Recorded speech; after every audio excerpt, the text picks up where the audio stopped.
السلام علیکم ورحمۃ اللہ وبرکاتہ۔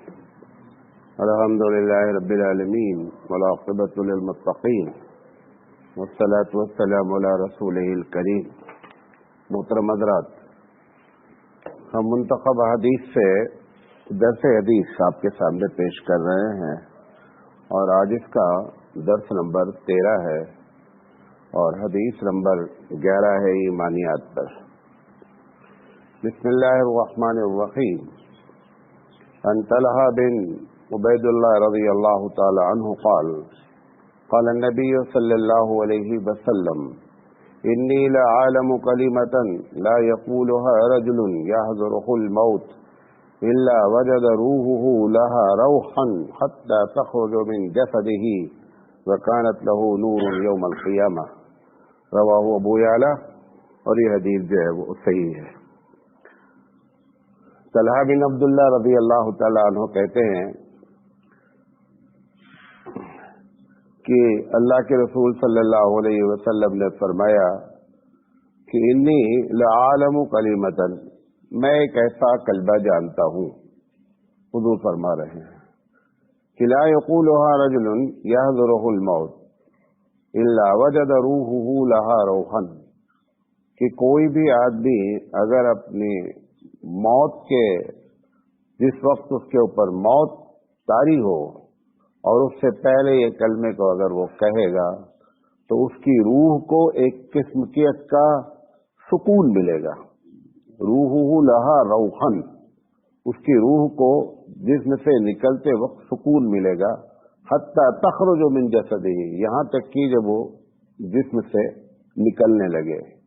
وکانت لہ نورا یوم القیامہ، اور قیامت کے دن بھی اس کے لیے وہ نور ہوگا۔ جیسے اس کلمے کا ذکر یہاں نہیں کیا گیا ہے، لیکن اس سے مراد وہی لا الہ الا اللہ ہے۔ یہ جو بات کہی جا رہی ہے کہ کوئی بھی آدمی اگر مرتے وقت یہ کلمہ کہے گا، اصل میں یہ کلمہ مرتے وقت آپ کے کہنے کے بس میں نہیں ہے۔ آپ یہ سوچیں کہ میں کہہ لوں گا، ایسا نہیں ہے۔ یہ اللہ تعالیٰ جس کو توفیق دے گا اسی کو ہوگا۔ بہت سے لوگ ایسے ہیں اس دنیا میں جو یہ سوچتے ہیں کہ ہم مرتے وقت کلمہ کہہ لیں گے۔ جب آدمی مرنے کی کیفیت میں آتا ہے تو اس کی ایک الگ دنیا ہوتی ہے۔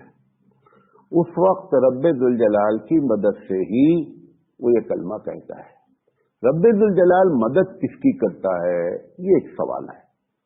جو آدمی اس دنیا میں اس کلمے کے خلاف زندگی بھر کرتا رہا، 1% بھی چانس نہیں ہے، وہ بھلے آپ اس کو پیر مانتے ہو، بہت بڑا علامہ مانتے ہو، مولانا مانتے ہو، کچھ بھی ہو، اگر اللہ کی نگاہ میں اس نے اس کلمے کی بے عزتی کی ہے، یعنی شرک کرتا رہا ہے، تو جتنا بڑا بھی علامہ ہوگا یہ کلمے کی توفیق اس کو ہونے کے چانسز 1% بھی نہیں ہے۔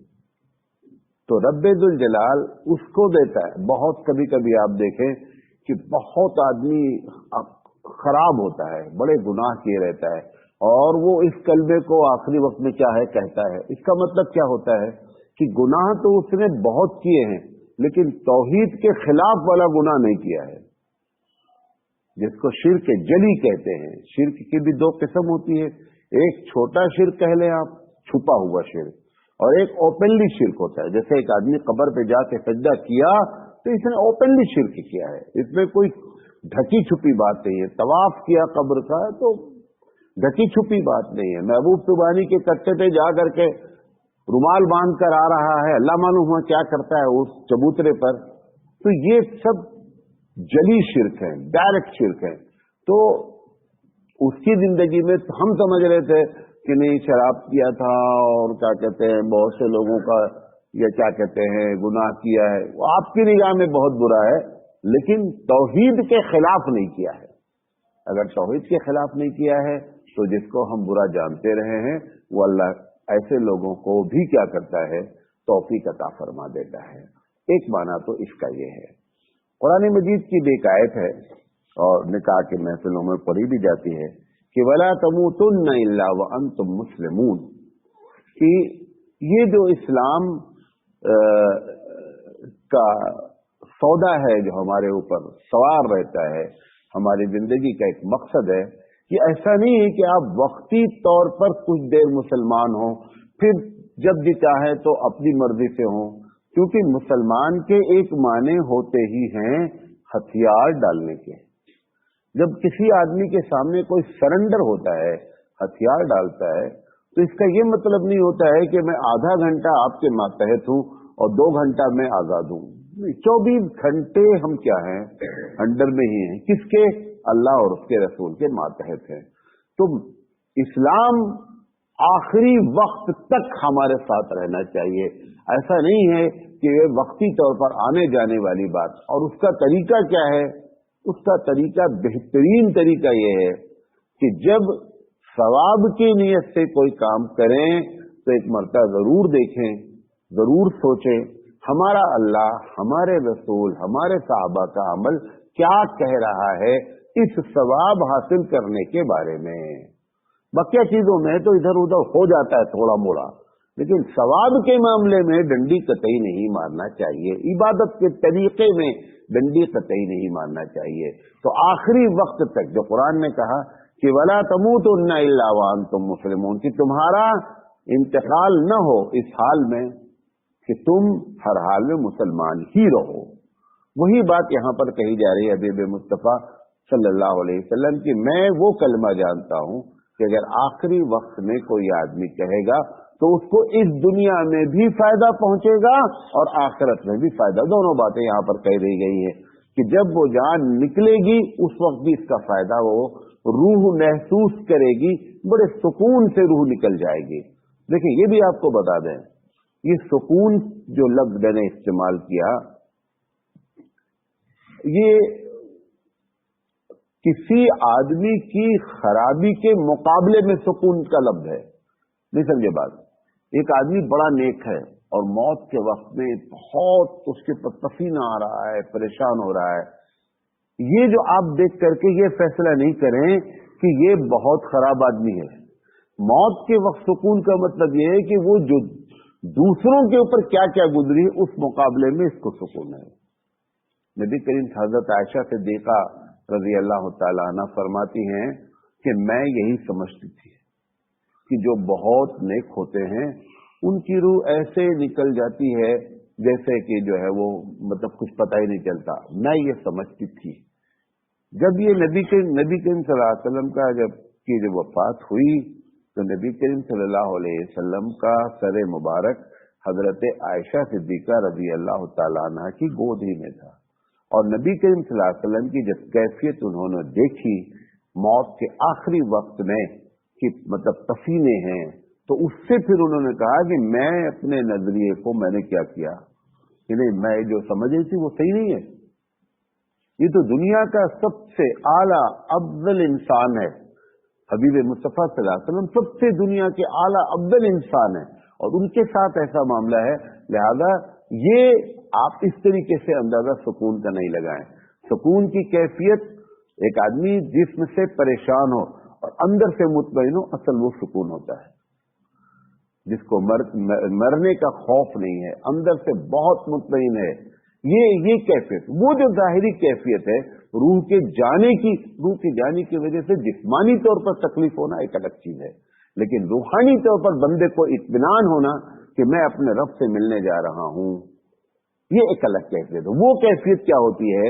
اللہ والوں کو، نیک لوگوں کو نصیب ہوتی ہے۔ حضرت بلال رضی اللہ تعالیٰ عنہ پر جب موت کا آخری وقت آیا تو کیفیت معلوم ہو جاتی ہے بہت سے لوگوں کو، تو گھر والوں کو معلوم ہو گیا کہ اب یہ نہیں بچیں گے، تو جو جتنا قریب ہوتا ہے اس لحاظ سے اس کو تکلیف ہوتی ہے کہ ہمارا ایک بندہ جو ہے وہ جا رہا ہے دنیا سے۔ تو یہ لوگ گھر والے، کوئی رو رہا تھا، کوئی غمگین تھا، کوئی آنسو، الگ الگ کیفیت رہی ہوگی۔ بلال رضی اللہ تعالیٰ عنہ بہت خوش تھے، مطلب چہرے سے خوشی کے آثار نظر آ رہے تھے۔ تو لوگوں نے کہا کہ یہاں جو ہوتا کیا ہے، جب آدمی مرنے والے کے سامنے آپ سب لوگ پریشان ہوں گے تو وہ خوش بھی رہنا چاہے تو نہیں رہ پائے گا نا، کیونکہ تم لوگوں کو دیکھ کر کے وہ کیا ہو جائے گا، وہ پریشان ہو جائے گا۔ اب بلال رضی اللہ تعالیٰ عنہ گھر والوں کو دیکھنے کے باوجود بہت مسکراتے ہوئے، تو لوگوں نے پوچھا بلال سے، ابھی خوش و حواس میں تھے، پوچھا کہ سب لوگ اتنا پریشان ہیں اور آپ اتنا خوش ہیں؟ انہوں نے کہا بھائی میں تو اس لیے خوش ہوں بلال رضی اللہ تعالیٰ، میں تو اس لیے خوش ہوں کہ میں جس سے ملاقات کرنے جا رہا ہوں یہ موت ہی بیچ میں ایک برج ہے، یہ جب تک نہیں ہوگی میں اس سے ملاقات نہیں کر سکتا ہوں، تو مجھے تو کوئی ایسی بات غم کی نہیں لگ رہی، میں تو جس کا میں مشتاق ہوں، جس سے میری ملاقات کی تمنا ہے وہ ہونے جا رہی ہے، میں تو بہت خوش ہوں۔ یہ وہ چیز نصیب ہو جاتی ہے جب آدمی کیا ہوتا ہے، دیندار ہوتا ہے، اللہ والا ہوتا ہے۔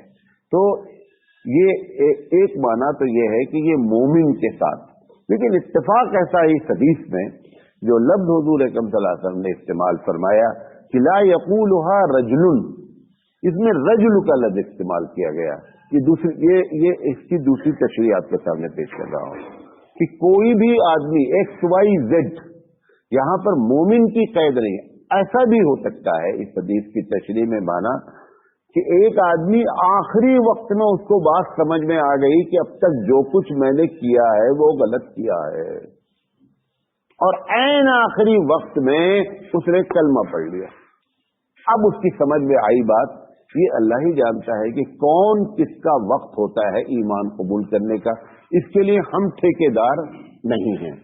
نبی کریم صلی اللہ علیہ وسلم کے ایک صحابی، جنگ میں ایک صحابی سے لڑائی ہو رہی تھی، تو ایک کافر جو ہے وہ ان کی جب تلوار کی زد میں آیا تو اس نے فوراً کلمہ پڑھ لیا، لا الہ الا اللہ محمد رسول اللہ۔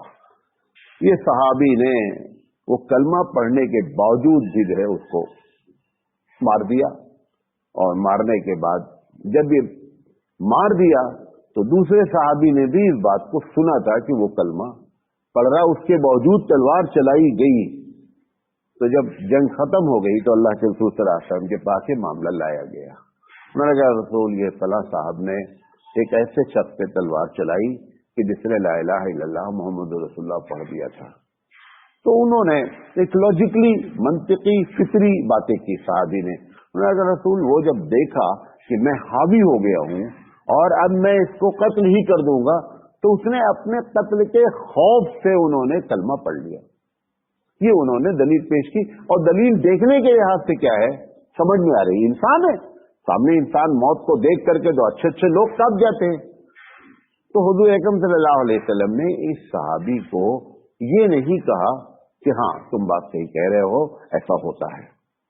آپ صلی اللہ علیہ وسلم نے ایک قیامت تک کے لیے پالیسی بیان فرما دی، بنیادی بات فرما دی کہ کیا تم نے اس کا دل چیر کر دیکھا تھا کہ وہ جو کہہ رہا تھا کلمہ خوف سے کہہ رہا تھا کہ یہی اس کا وقت تھا،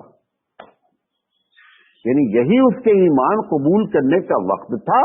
یہ آپ اس کے دل کی کیفیت کو آپ جانتے ہیں، آپ نے جو لفظ استعمال فرمایا حل شققت قلبہ، کہ کیا تم اس کا دل چیر کر تم دیکھ کہ یہ جو کہہ رہا ہے ڈر سے کہہ رہا ہے یا ایمان کا یہی وقت ہے۔ آپ صلی اللہ علیہ وسلم نے اتنی بڑی بات اس کے بعد فرمایا دیکھو قیامت میں اگر اس خون کے بارے میں اللہ مجھ سے سوال کرے گا تو میں اس کی ذمہ داری نہیں لوں گا، آپ ہوں گے، اللہ ہوگا، اور اس کا جواب اللہ کے سامنے آپ کو دینا ہوگا۔ یہ تو رب ذوالجلال ہی جانتا ہے، یہ تو رب ذوالجلال ہی جانتا ہے کہ اس بندے نے جو کلمہ کہا ہے اس وقت اس کا معاملہ کیا ہے، میں اس کی ذمہ داری نہیں لوں گا۔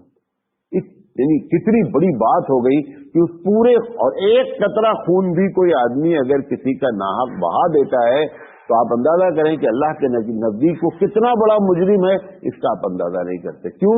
جان ڈالنا بھی اور جان لینا بھی یہ کام کس کا ہے؟ اللہ کا ہے۔ کسی کی جان لینے کے لیے حکم الہی ہی کسی کی جان لے سکتا ہے، آدمی کو ذاتی طور پر کسی کی جان لینے کا کوئی اختیار ہوتا نہیں ہے، کیونکہ وہ بندہ اللہ کا ہے، تمہارا نہیں ہے، جان اس نے ڈالی ہے۔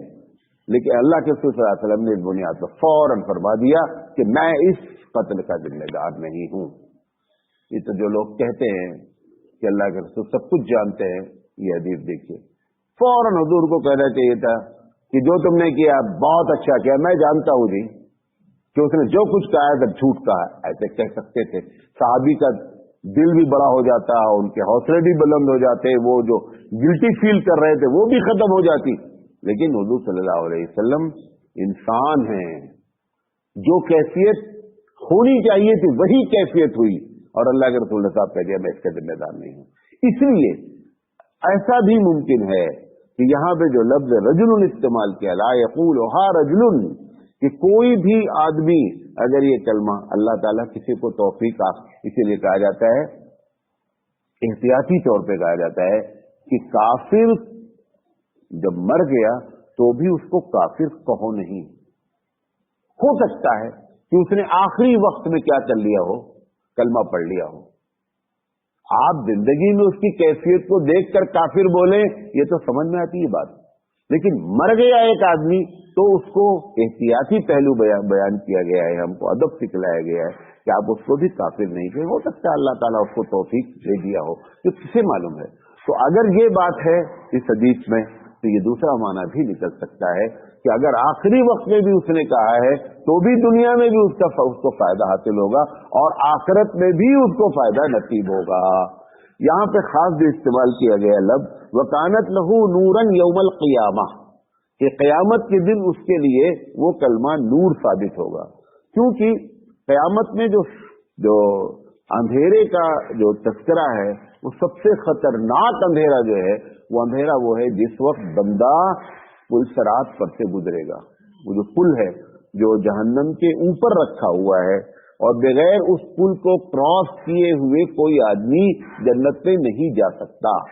اس پل، اے بھیا ہلو بھائی صاحب سوئیں گے تو مجھے نیند آتی ہے، کیا کہہ رہا تھا؟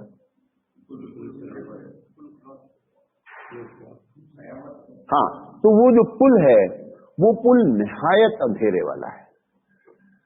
تو یہ جو اور بھی اس کے علاوہ بھی قرآن کی آیتیں بھی اور بھی حدیثیں ہیں کہ انسان کے لیے جو نور بنے گی چیز نا، کہ نور کی وہاں کیا ضرورت ہے، یہاں پر اسپیشلی کہا جا رہا ہے وَكَانَتْ لَهُ نُورًا، کہ اس کے لیے نور ہوگا قیامت کے دن۔